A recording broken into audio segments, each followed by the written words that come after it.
Look at her, really look. Silver hair, steady eyes, seated in a carved wooden chair like a woman who has never once been told what to do. She looks like someone's grandmother, someone's elder, someone you would stand up for when she walked into a room.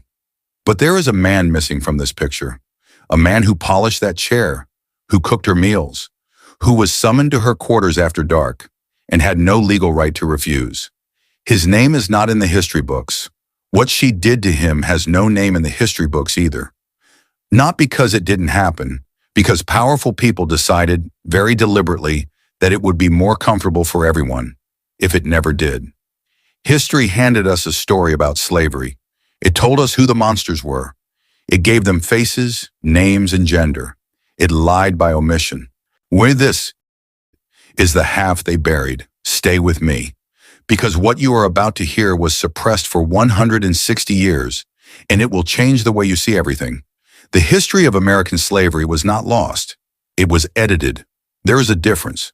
Lost things disappear by accident, by fire, by flood, by the slow erosion of time. But edited things are removed by intention, by decision, by the quiet, coordinated agreement of people who understood exactly what they were doing and chose to do it anyway. For 160 years, an entire category of human suffering was kept out of the historical record. Not because the evidence didn't exist, but because the people who controlled the record decided, collectively and deliberately, that this particular suffering did not fit the story they wanted to tell. When the story they wanted to tell was simple. Slavery was a crime committed by white men against black bodies. The white woman stood at the periphery of that crime, weeping perhaps, complicit perhaps, but never the one holding the whip. Never the one opening the door after dark. Never the one with the power, the desire, and the absolute legal authority to take what she wanted from a man who could not say no. That story was a lie, not entirely, but enough. Because here is what the archive actually contains. If you are willing to look at it without flinching, court depositions from enslaved men describing what their mistresses demanded of them behind closed doors. Divorce petitions filed by white men whose wives had turned to enslaved black men, not out of romance, but out of the same hunger for dominance that ran through every vein of the plantation system. Testimonies collected after the Civil War by abolitionist commanders who reported, with barely concealed shock, that nearly every enslaved man they interviewed in confidence had a story, the same story, about being compelled by a white woman to submit to her. These documents existed, they were filed, they were recorded, and then, almost without exception, they were set aside. The question is why. Part of the answer is architecture. Who built the historical record and what tools they used to build it? For most of American history, the people writing the books, filing the papers, conducting the interviews, when in deciding what was worth preserving, were operating inside a set of assumptions so deeply embedded they did not even recognize them as assumptions. One of those assumptions was this: women are victims of sexual violence, not perpetrators. The idea that a woman, any woman, could use sex as a weapon of domination and control was not just culturally uncomfortable. It was, for most scholars, literally inconceivable. The feminist frameworks that rightly name rape as a tool of patriarchal oppression had no vocabulary for a white woman forcing a black man into her bed. The traditional frameworks that cast women as too fragile, too emotional, too fundamentally gentle to commit serious violence had even less. Between these two blind spots, an enormous body of human experience fell completely through. And the scholars who might have looked, who had access to the depositions, the divorce records, the WPA testimonies, mostly didn't. Not because they were malicious, because the question never occurred to them. You cannot search for something you have been culturally trained to believe does not exist. But there was more to the silence than scholarly oversight. There was also fear. Not the fear of the enslaved men whose stories were suppressed, though that fear was real and immediate and enforced with violence. There was a different fear operating at the level of culture, the fear of what it would mean if these stories were told. The mythology of the Southern white woman was among the most carefully constructed fictions in American history. She was the emblem of civilization, of refinement, of moral purity. She was the figure men went to war to protect. She was Scarlett O'Hara, written by a woman born decades after slavery ended, who portrayed the plantation world as a place of complicated grace, never as a place where a mistress could chain a man to her bedpost and call it household management. To allow the testimony of enslaved black men to enter the historical record as credible, documented evidence of abuse at white women's hands would have been to shatter that mythology at its foundation. And the people who benefited from that mythology, socially, politically, economically, were not willing to let that happen. So the testimonies were muted. The divorce petitions were archived without analysis. The abolitionist reports gathered dust. And the WPA interviewers who sat across from formerly enslaved people in the 1930s were operating under a specific set of social pressures that shaped what they asked, and more importantly, what they wrote down when the answers made them uncomfortable. The machinery of suppression was not a single lever pulled by a single hand. It was 1,000 small decisions made across generations, each one individually defensible, collectively catastrophic. What remained was a version of history with a hole in it, the shape of a man. Not a famous man, not a man with a monument or a biography or a line in a textbook. Just a man sitting in a kitchen or standing in a field or lying awake in the dark of a room he did not choose, carrying something he had no words for, in a world that had already decided his experience was not worth recording. And that man existed, in numbers we are only beginning to count, and the story of how his suffering was hidden, who hid it, how they hid it, and why it served them to do so, is not a footnote to the history of slavery. It is a chapter. This is that chapter. Go back to the photograph. Look at her again. But this time, look differently. Don't see the silver hair or the composed expression or the carved chair that frames her like a portrait of respectability. Look at what that chair represents. Look at the world that produced her, that shaped her hands and her expectations and her understanding of what she was entitled to. Look at the economy that put that chair in that room and that expression on her face. Because she was not an exception, she was the rule. And the rule was this: in antebellum America, roughly 40% of all slaveholders were white women. 40%, not a footnote, not a rounding error. Nearly half of the people who legally owned other human beings in the American South were women, and history, in its great convenient amnesia, forgot to mention it. We were taught a particular image of slavery's ownership: the plantation patriarch, broad-shouldered and imperious, surveying his land with the quiet certainty of a man who believed God had arranged the world specifically for his benefit. That image is not wrong, but it is grotesquely incomplete, because standing beside him, and in his absence, standing instead of him, was a woman who owned just as absolutely, who commanded just as ruthlessly, and who in many cases had far more practice at it than he did. Consider Martha Washington. When she married George in 1759, she did not come to the Union as a dependent. She came as a proprietor. George Washington owned approximately 18 enslaved people when they wed. Martha owned 84. She was one of the wealthiest women in Virginia, and the source of that wealth was not land or livestock. It was people. Dozens of people, with names and faces and children of their own, who existed inside her legal ownership as completely as the furniture in her drawing room. History gave us Martha Washington as a devoted wife, a gracious first lady, a figure of domestic virtue. It did not give us Martha Washington as one of the largest slaveholders in colonial Virginia. Both things are true. We were only taught one. Martha was not unusual in the scale of her ownership. She was unusual only in how famous her husband became. Across the South, white women owned enslaved people as a matter of course. They inherited them. They received them as wedding gifts. They were given them as children, sometimes as infants, the way other little girls were given dolls. Historian Stephanie E. Jones Rogers, combing through the 1850 and 1860 census data, found the 40% figure hiding in plain sight in records that had been available for over a century to anyone willing to look. No one had looked, or rather, no one had wanted to see. What Jones Rogers found went deeper than ownership statistics. She found a system of training.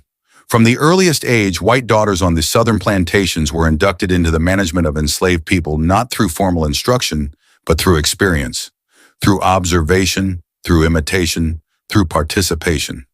A white girl who was given an enslaved child as a gift was not receiving a companion.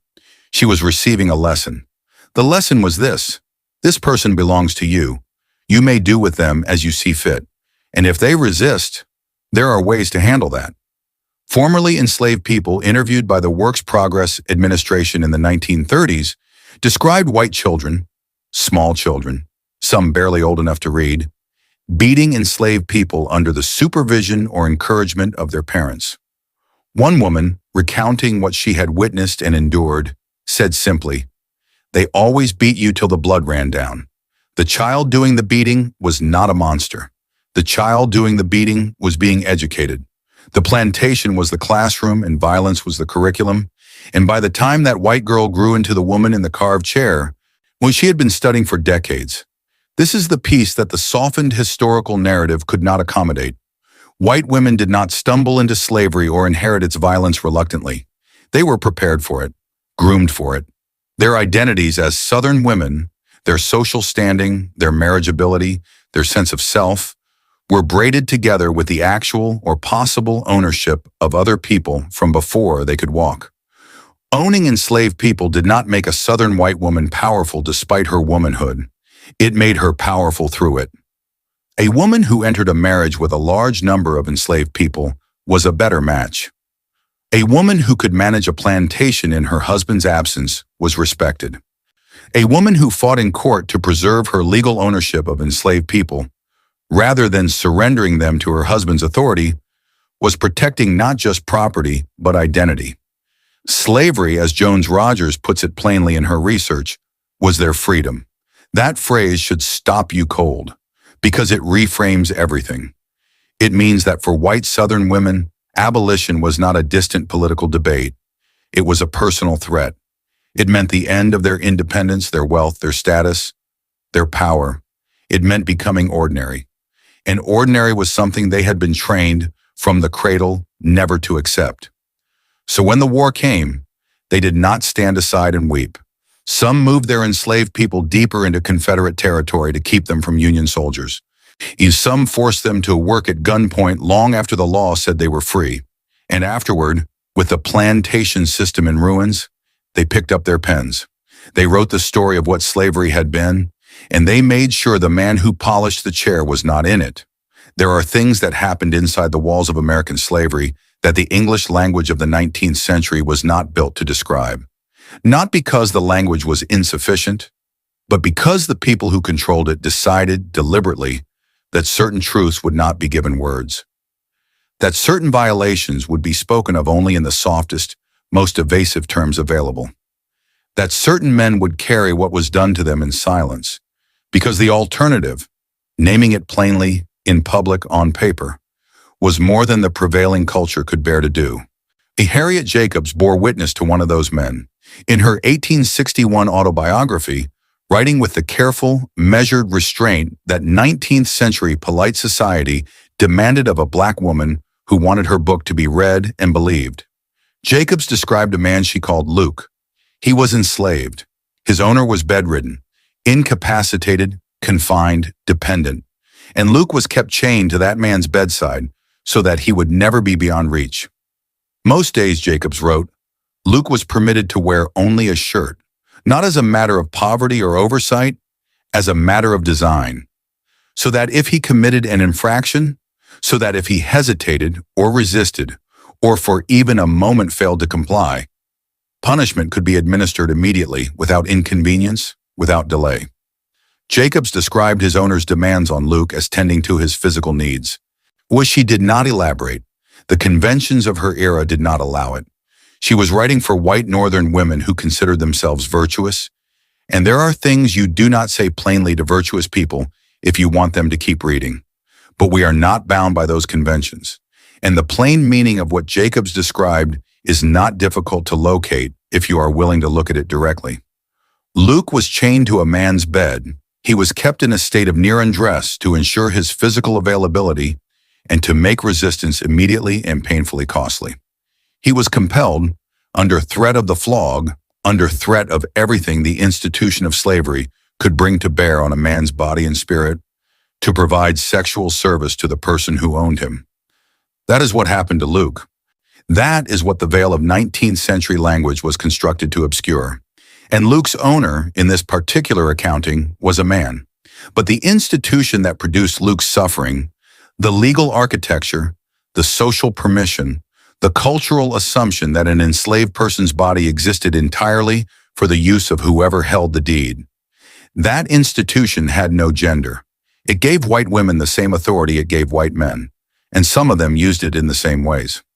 After the Civil War ended, a man named Captain Richard J. Hinton began collecting testimonies.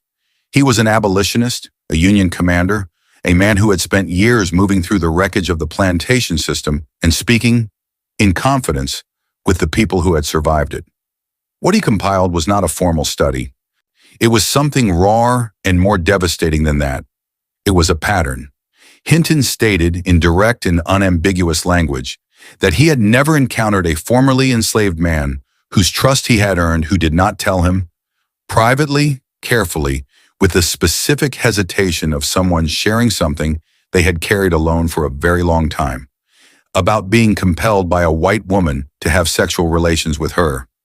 Not some of these men, not many, every single one. Every man whose confidence he won told him the same thing in different words. Read that again, not as a statistic, as a human reality. These were men who had survived enslavement, who had outlasted the system that tried to erase them, who were now free in the technical legal sense of the word.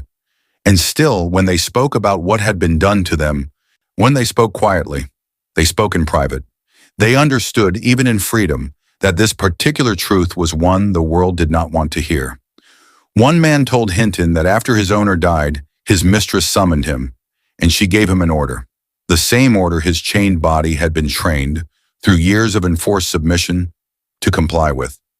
The owner was gone. The arrangement, she informed him, had not changed.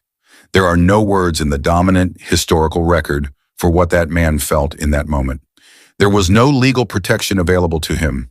There was no category of crime being committed that any court would have recognized. An enslaved man could not be raped. The law said so, not in those words, but in the blunt fact of what it refused to acknowledge. And a white woman could not be a rapist. Culture said so. The architecture of gendered assumptions said so. The image of the virtuous Southern lady, carefully constructed over generations, said so with every novel written and every monument erected and every history book that placed white women at the soft, suffering edges of slavery rather than at its operational center. So these men carried it. They carried it through the war and through emancipation and through the decades that followed. They carried it into WPA interviews where the questioner's pen slowed and then stopped. They carried it into old age and into graves that have no markers. They carried what was done to them in the only container available. Their own bodies, their own silence, their own carefully cultivated ability to disappear inside themselves when there was nowhere else to go. Luke never got to say what happened to him in plain language. The man who spoke to Captain Hinton in confidence got one moment of being believed. This chapter is for the rest of them, the ones nobody sat down with, the ones who carried it all the way to the end and set it down only when they had no more breath left to carry anything. Their silence was not acceptance, it was survival, and it is long past time we learned to hear what it contained. Nobody goes looking for the truth in a divorce file. That is precisely why it survived there. When historian Thomas Buckley sat down to analyze Virginia's divorce records spanning from 1786 to 1851, he was not hunting for evidence of sexual abuse. He was studying the legal mechanics of marriage dissolution in the antebellum South, a dry enough enterprise on the kind of archival work that fills academic careers without ever making the evening news. But buried inside those brittle, yellowed petitions filed by men whose marriages had collapsed and whose grievances had been formally committed to paper, was something nobody had thought to look for, something the courthouse had been quietly holding for over a century, waiting for someone to finally read it carefully. 9% of all divorce petitions filed in Virginia during that period cited interracial adultery. 9%. In a society that treated any form of racial mixing as an existential threat to its social order, 9% of broken marriages had, at their center, a relationship between a white woman and a black man. And 23 of those petitions, 23 separate legal documents, filed by white men standing before Virginia courts, described their wives' ongoing sexual relationships with enslaved black men.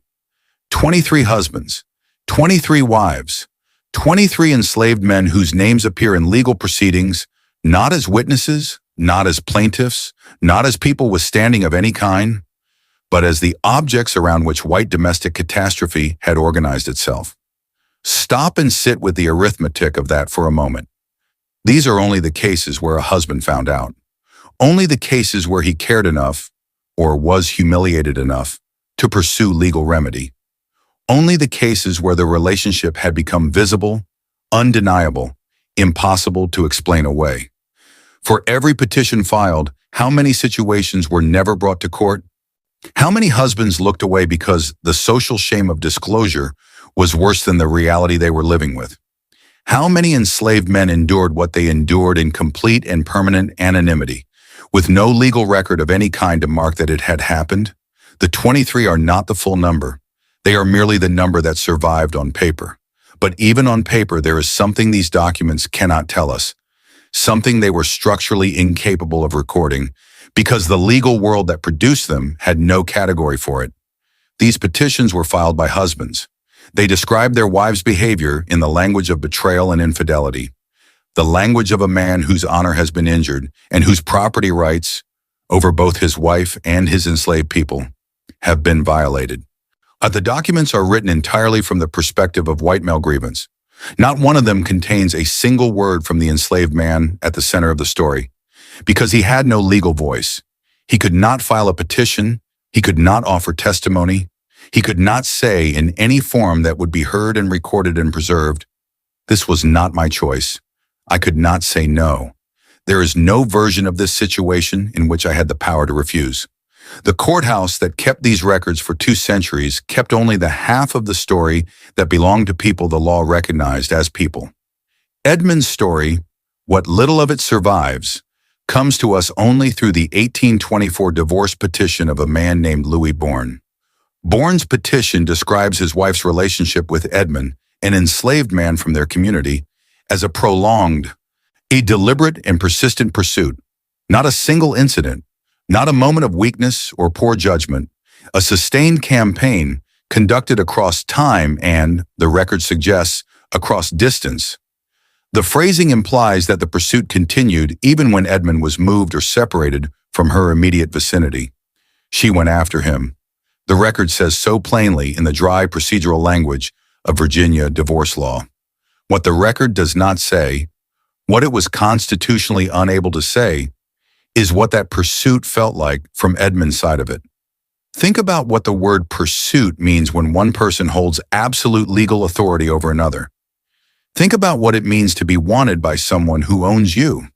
Think about the specific, suffocating terror of being desired by a person who can have you flogged, sold, separated from your children, and/or killed, and face no legal consequence for any of it. Think about what Edmund understood that his owner's wife understood too, that there was no version of resistance available to him that did not carry catastrophic risk. Refusal was not a right he possessed. It was not even a concept the law had reserved for him. The word the divorce petition uses is pursuit. The word the law would not use, the word that accurately describes what happened to Edmund and to every man in those 23 petitions, is coercion. What the historical record calls a liaison, a relationship, an affair, was from the perspective of a man with no legal personhood and no right of refusal, something else entirely. Louis Bourne got his divorce. His grievance was heard. His injury was acknowledged. He walked out of that courthouse with his honor partially restored and the legal machinery of Virginia having formally validated his pain. Edmund walked back to wherever he was kept. His name is in the record only because a white man's marriage fell apart. His experience is invisible in that same record because the law that preserved it had decided, long before Edmund was born, that his experience did not qualify as an experience worth preserving. The courthouse kept the papers. It just kept the wrong man's story. He did not choose his face. That is the first thing to understand. The most important thing, before anything else in this chapter can be properly heard. The man at the center of this story did not choose the particular arrangement of his features, the particular tone of his skin, the particular way his appearance unsettled the people who owned him. He was born into it, and being born into it marked him from the very beginning, not for protection, but for a second, more intimate kind of violation. Lighter-skinned enslaved men occupied a specific and treacherous position within the plantation hierarchy. Their complexions, often the product of previous generations of forced sexual encounters between white men and enslaved black women, made them visible in a way that darker-skinned enslaved people were not. They stood out. They attracted attention. And in the economy of the plantation, attention was never safe. Attention meant you had been noticed by someone with power.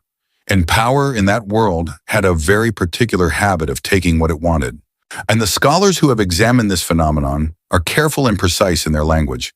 They note that lighter-skinned enslaved people, both women and men, were disproportionately targeted for sexual exploitation.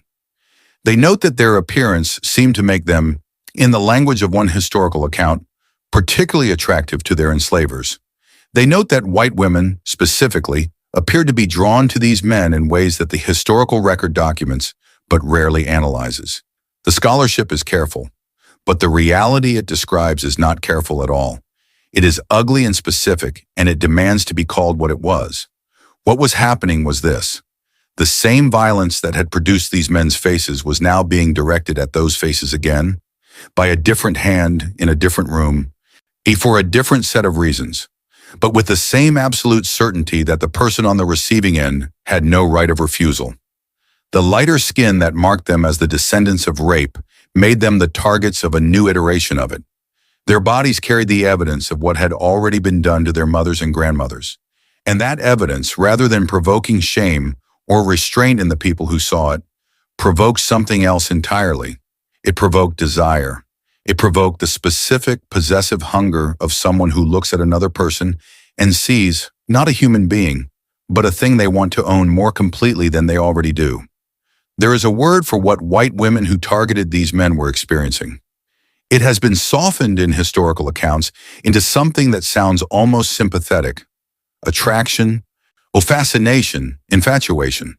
Peter Nielsen, traveling through Virginia in the 1820s, recorded with the mild curiosity of a man observing an interesting social phenomenon that he had heard of a planter's daughter who had fallen in love with one of her father's enslaved men and had, in his words, actually seduced him. The language Nielsen used is the language of romance, of desire freely expressed and freely received. But there is no romance possible between a woman who holds a deed and a man who is named on it. What Nielsen was describing, what he lacked either the framework or the willingness to name accurately, was not seduction in any meaningful sense of the word. Seduction requires two people capable of saying no. It requires the possibility of rejection. It requires that both parties exist in a space where mutual choice is at least theoretically available. None of those conditions existed on a Virginia plantation in the 1820s. What the planter's daughter exercised was not desire. It was dominion. She wanted him, and she had the legal and social authority to have him, and the only question that remained was how he would manage the impossible geometry of a situation that offered him no exit that did not lead directly to catastrophe. This is what Thomas Foster's landmark research makes plain in the cold and careful language of scholarship that carries more horror per sentence than most people can comfortably absorb. Foster contends that the pursuit of enslaved black men by white women was not simply about physical desire. It was about something more layered and more disturbing than that. It was about the enactment of dominance, the specific pleasure of exercising absolute authority over a man's body at the precise intersection of race and gender, where the white woman was supreme and the black man was, in the eyes of the law, nothing. The lighter-skinned man, whose very appearance announced his mixed lineage, whose face was a living argument about the permeability of racial boundaries, was the perfect object for this particular exercise of power. To take him was to assert, in the most intimate possible terms, exactly who owned what and who controlled whom. And he endured it. He endured it because the alternative was the whip, the sale, the separation from everyone he loved. He endured it in silence because the world he lived in had no vocabulary for what was being done to him. And even if it had, there was no court. On no clerk, no institution of any kind that would have written it down in a way that acknowledged his humanity. He endured it and he carried it and he looked every morning at a face in whatever reflective surface was available to him. And he saw the record of everything that had already been taken from the people who came before him. He did not choose his face, but someone else decided what his face was worth. And they collected on that valuation in ways that history spent 160 years pretending never happened. There is a word that does not appear in most histories of American slavery when the subject turns to white women. That word is choice. We are comfortable, as a culture, with the image of the white Southern woman as a creature of constraint, hemmed in by corsets and social expectation, most subject to her father's authority and then her husband's, a passenger in the vehicle of plantation power rather than a driver of it. It is a forgiving image. It distributes the guilt upward and outward, away from her hands and toward the men who surrounded her. It allows her to be tragic rather than culpable. It is also, as the historical record makes devastatingly clear, a fiction. White women in the antebellum South did not stumble into slave ownership. They pursued it, protected it, and when it was threatened, they fought for it with a ferocity that should permanently retire the myth of their passivity. They hired lawyers. They filed injunctions. They stood in courtrooms and argued with precise legal language that the enslaved people in question belonged to them.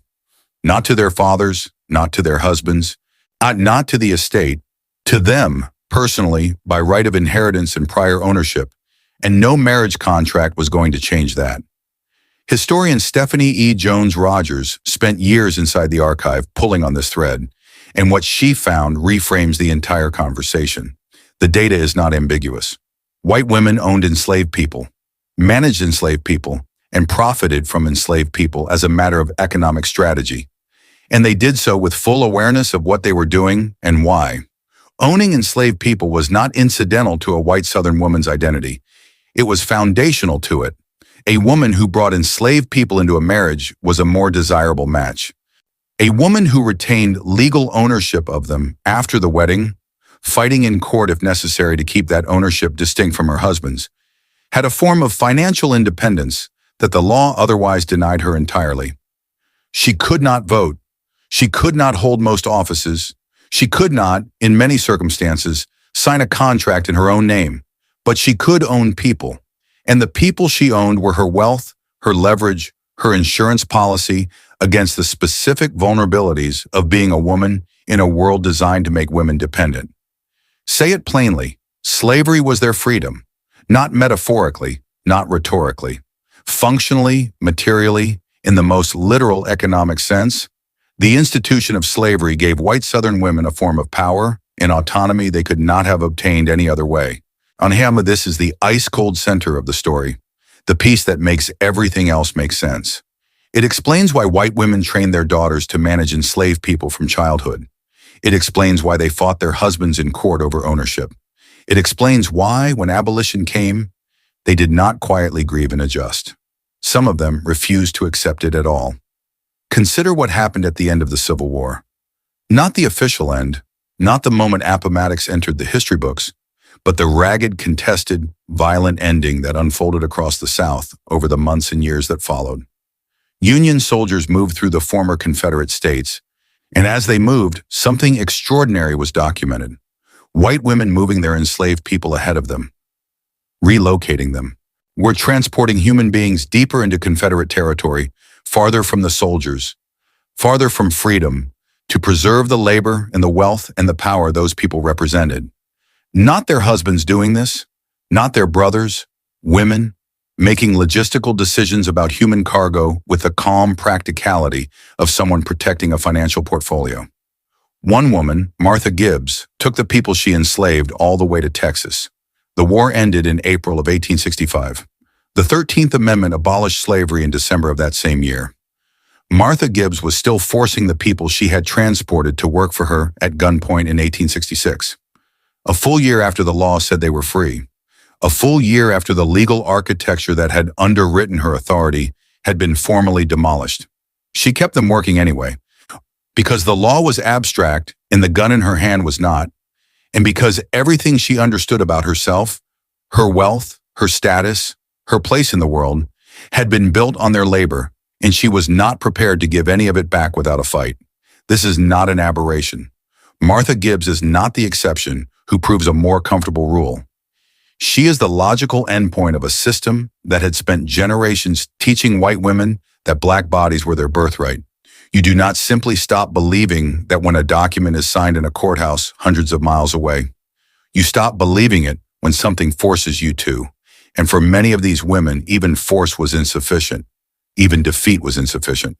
They moved into the post-war period and they began methodically to rebuild what they had lost. Not the plantation in its original form, but its essential logic. Exploitative labor contracts that trapped formerly enslaved people in arrangements that differed from slavery, primarily in their paperwork. Vagrancy laws designed to criminalize black freedom and funnel black men back into forced labor. In books, novels, memoirs, the elaborate cultural machinery of the lost cause, engineered largely by white Southern women who understood, with the instincts of people who had spent their entire lives managing perception, that the most durable way to protect what they had done was to control how it was remembered. They were not victims of slavery's history. They were among its most determined architects. And the man who had no choice, who worked Martha Gibbs's fields at gunpoint in 1866, ate a full year into a freedom he was not yet permitted to live. He is still waiting for someone to write that down and mean it.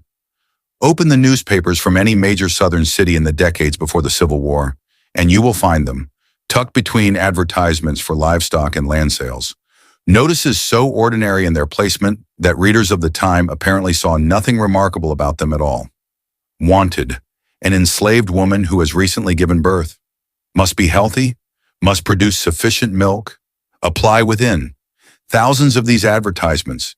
Thousands of white women scanning the classified columns the way a person might search for a seamstress or a cook, looking for a black woman whose body could be rented, purchased, or borrowed for the specific biological service of feeding a white infant. The practice had a name, wet nursing, and in the antebellum South, it was not an occasional arrangement born of desperate necessity. It was an industry, a deliberate, organized, economically motivated industry built entirely on the commodification of black women's bodies. And it was driven not by white men, but by white women who had decided, with the cool practicality of people who have always had access to solutions that other people's suffering provides, that the demands of motherhood were an inconvenience they did not have to endure alone. One white woman, documented in historical records, stated her reasoning without a trace of self-consciousness. Continuously bearing children and then continuously nursing them, she complained, made her feel like a slave to her children. That is the actual phrase, a slave to her children. She used the word slave to describe mild domestic inconvenience while living in a household where actual enslaved people cooked her food, cleaned her floors, and raised her children. The distance between her understanding of that word and its lived reality, playing out in the same house, under the same roof, behind the same walls she complained within, is not irony. It is a portrait of a particular kind of moral blindness, so complete it had ceased to register as blindness at all. Jane Pettigrew was more direct.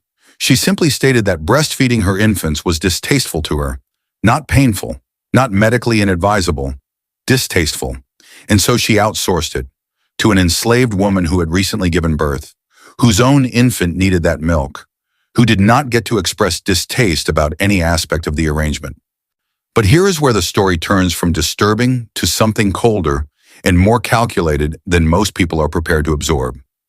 Because the question that the historical record raises, and that WPA testimonies from formerly enslaved people quietly, devastatingly answer, is not simply how white women obtained wet nurses. It is how they ensured a steady supply of them.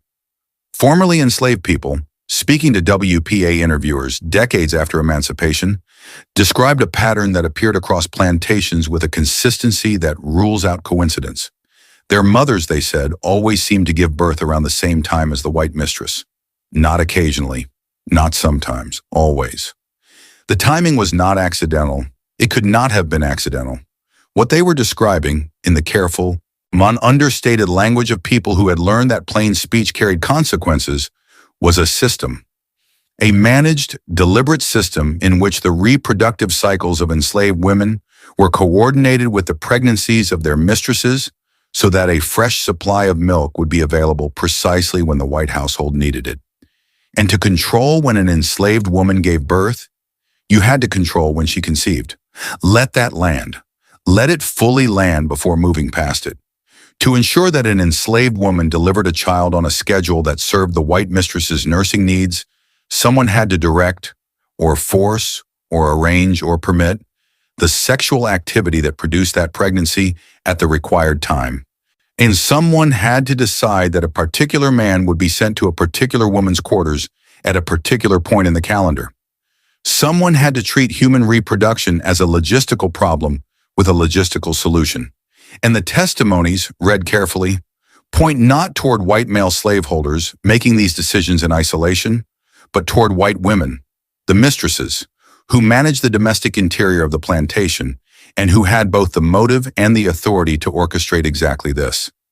This is the piece of the story that is hardest to sit with because it implicates white women not merely as passive beneficiaries of someone else's violence, but as its active directors.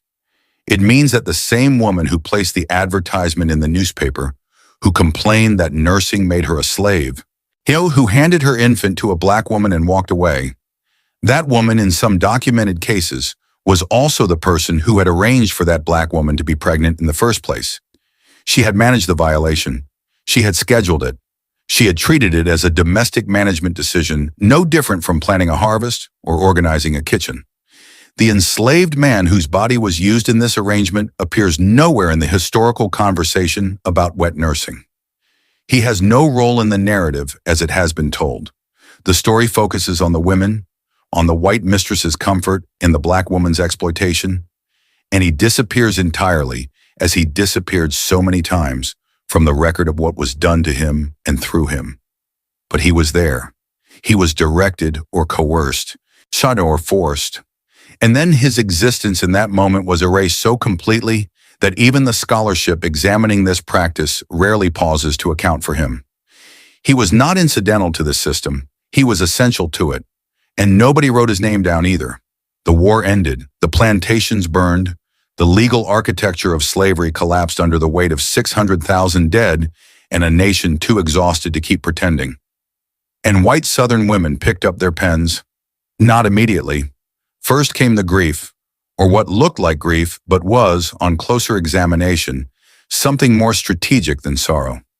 They formed societies, the Ladies' Memorial Association, the United Daughters of the Confederacy, organizations with soft domestic names that moved with extraordinary political effectiveness, lobbying state legislatures, raising funds, commissioning sculptures, placing monuments in courthouse squares and town centers across the South, with the quiet, patient determination of people who understood something that their opponents had not yet grasped.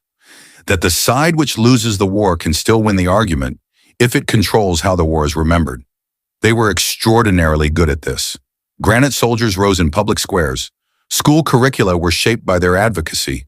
The Confederate dead were memorialized not as the army of a government built explicitly to preserve the enslavement of human beings, which is what they were in the plain language of the Confederate Constitution itself, but as noble men who had fought for home and heritage and a way of life that these women now described, in pamphlets and speeches and letters to newspaper editors, with an almost religious tenderness. The lost cause was not born in a general's memoir or a politician's speech. It was built, brick by patient brick, by women with pens and organizational skills and an intimate understanding of how sentiment shapes memory. And then, in 1936, 71 years after Appomattox, a woman named Margaret Mitchell published a novel. She was born in Atlanta in 1900. She was 35 years old when she finished the manuscript. She had never known slavery firsthand, could not have, born as she was, a full generation after its abolition. What she knew was the story of slavery as it had been handed down to her through the mythology her community had spent decades constructing. She knew the version, and the version she knew she put on paper with a novelist's skill and a true believer's conviction. And the world received it as though it were history. Gone with the Wind sold 1 million copies in its first year. It won the Pulitzer Prize. It became and remains one of the best-selling novels in American publishing history. Its portrait of plantation life, gracious, golden, populated by devoted enslaved people who loved their owners and long-suffering white women who managed their households with elegant efficiency, entered the global imagination as the definitive image of the antebellum South. Scarlett O'Hara became the face of that world, not the face of its violence, the face of its loss. What this cost is not measurable in any single number. But consider what was happening in the same decade Mitchell was writing. In the Works Progress Administration was sending interviewers into communities of formerly enslaved people and their descendants across the South, collecting the testimonies of men and women who had lived inside the institution Mitchell was romanticizing. These interviews were conducted in the 1930s when some of the people who had actually been enslaved were still alive, elderly, diminished, but present and willing, when approached with care, to speak. What they said did not make it into any bestseller list. What they said did not win any prizes. What they said was recorded on paper and filed in federal archives where it sat, largely unread, for decades. Because the culture that received Gone with the Wind as literature was not prepared to receive the WPA testimonies as truth. When formerly enslaved men described in those interviews what white women had demanded of them, what they had been compelled, under threat of violence and with no legal recourse of any kind to provide, the accounts were treated not as evidence, but as embarrassment. Some interviewers steered away from the subject entirely. Some recorded the testimony and then allowed it to be buried under the weight of administrative indifference. Some of the men themselves were too cautious to say plainly what they had endured, speaking in the same veiled, careful language that Harriet Jacobs had used 70 years earlier, wrapping the unspeakable in metaphor, because plain speech had never been safe and freedom, they had learned, did not automatically make it so. And so the mythology held, Scarlett O'Hara endured, the monument stood. The story that white Southern women had constructed with their pens and their organizations and their ferocious, sustained investment in a particular version of the past continued to crowd out the testimonies of the men who had lived the actual version. Every time a reader opened Gone with the Wind and felt sympathy for a white woman lamenting the end of her world, somewhere in a federal archive, a deposition sat unread. A man's careful, guarded words describing what that world had required of his body. Words that no one had thought to publish, to adapt, to press, to amplify, to treat with the same cultural seriousness given to fiction written by a woman who had never spent a single day inside the things she was romanticizing. This is what the pen that rewrote the past actually cost. Not an argument about literature. Not a debate about artistic merit or authorial intent. It cost the historical record its completeness. It cost the men in those depositions their place in the public understanding of what slavery was. It cost us, all of us, an honest reckoning with an institution whose full horror we have never properly faced, because the people most motivated to soften that horror were also the people most skilled at shaping how it was told. Margaret Mitchell is long dead. The monuments are, some of them, finally coming down. The depositions are still waiting. Call him Elias. Not because the record says so. The record does not say anything about him at all. They call him Elias because he existed, because somewhere between the divorce petitions and the WPA testimonies and the depositions that got buried and the accounts that got veiled in careful 19th century language, there was a man. A specific man with a specific face and specific hands and a specific memory of every moment he wished he could forget. Call him something. Give him that much. History took everything else. Elias was not famous. He did not write a memoir or lead a rebellion or appear in any document that a scholar would later cite by name. He was the man in the background of someone else's story, present in the court record only because a white man's marriage had collapsed around him, visible in a WPA interview only in the pauses, in the things the interviewer's pen slowed around and then moved past. when he was the man Captain Hinton spoke of, one of the many, every single one, who told the same story in private and then walked back out into a world that had already decided his experience did not qualify as an experience worth recording. He knew what had been done to him. He had always known. But knowing a thing and having words for it are different. And having words for it and having anyone willing to write them down are different still. Elias had the knowledge and not the words. And even when he found something close to words, even when he sat across from someone who seemed, for a moment, like they might actually listen, the system had ways of closing that window before anything real could pass through it. A question redirected, a testimony summarized into something safer, a silence where the plain truth should have been. What he carried it because there was no place to set it down. That is what this story has been building toward. Not an accusation, not a verdict, but a reckoning with what it means to carry something for 160 years on behalf of a man who should not have had to carry it at all. Every chapter that came before this one has been, in some sense, an act of retrieval. The divorce papers, the depositions, the scholarly research that finally asked the question history had agreed not to ask. The WPA testimonies read carefully between the lines for what the pen recorded and what it flinched from recording. Piece by piece, the shape of Elias emerges. Not complete, never complete, but present enough to be seen. Present enough finally to be named. Here is what this history demands of us. Not guilt, not performance. Not the comfortable ritual of acknowledging the past and then moving through it quickly towards something less difficult.